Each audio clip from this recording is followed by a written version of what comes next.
वो ये कह रहा है कि आप पहले सिद्ध कीजिए कि आपकी मम्मी कोरोना पॉजिटिव थी। आपके पास कोरोना का तो सर्टिफिकेट है भी नहीं? हाँ, नहीं है।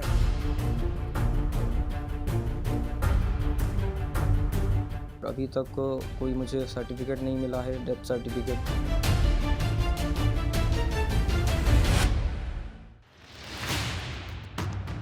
देश में कोरोना ने जिन बच्चों के सिर से माता पिता या घर का जिम्मा उठाने वाले सदस्य का साया छीन लिया और बच्चों के भविष्य पर संकट आया, इनकी कहानी आज तक लगातार दस्तक देकर उठाता आ रहा है। बताता आ रहा है आज तक कि सरकारें देश में किसी भी राज्य की हो, वो कोरोना की त्रासदी में बेघर अनाथ हुए बच्चों को लेकर ऐलान बड़े करती हैं, लेकिन जमीन पर बच्चों के लिए योजनाएं पहुंचती नहीं दिखती।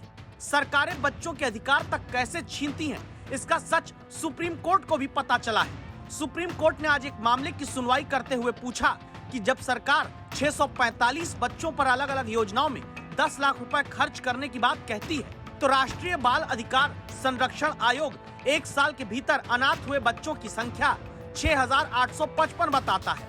यह अनाथ बच्चों के आंकड़े में 10 गुना का अंतर कैसे आ गया?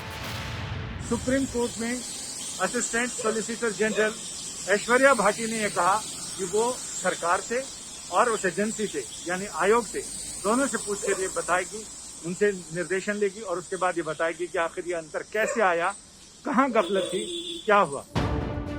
दरअसल केंद्र समेत कई राज्य सरकारों ने कोरोना से अनाथ हुए बच्चों के पालन पोषण की जिम्मेदारी उठाते हुए स्वास्थ्य और शिक्षा पर खर्च करने के कई ऐलान किए, लेकिन आज तक ने पिछले महीने पड़ताल करते हुए पाया था कि कई राज्यों में बच्चों पर ही अपने माता पिता की मृत्यु कोविड से होने का सबूत लाने का जिम्मा छोड़ दिया गया।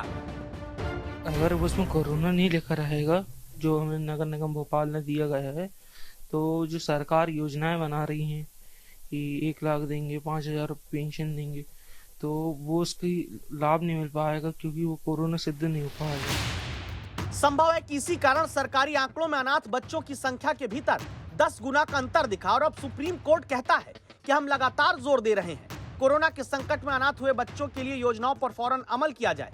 सरकारी आंकड़ों से तो लगता है कि सरकार की कथनी और करनी में काफी अंतर है। सरकारें योजनाओं का ऐलान तो करती हैं, लेकिन अमल करने में फिसड्डी रह जाती हैं। राज्यों में कौन से बच्चों के सिर से साया कोरोना के कारण उठा, इसे पता करना कोई रॉकेट साइंस नहीं है, क्योंकि जिलों में बाल सुधार केंद्र, बाल संरक्षण केंद्र, बाल अधिकार आयोग के अधिकारी और कर्मचारियों की फौज रहती है। बस जरूरत होती है नीतियां लागू करने के लिए पारदर्शी नीयत की। कमी वहीं होती है, इसीलिए सुप्रीम कोर्ट को सरकारों को फिसड्डी कहना पड़ता है। संजय शर्मा, दिल्ली आज तक।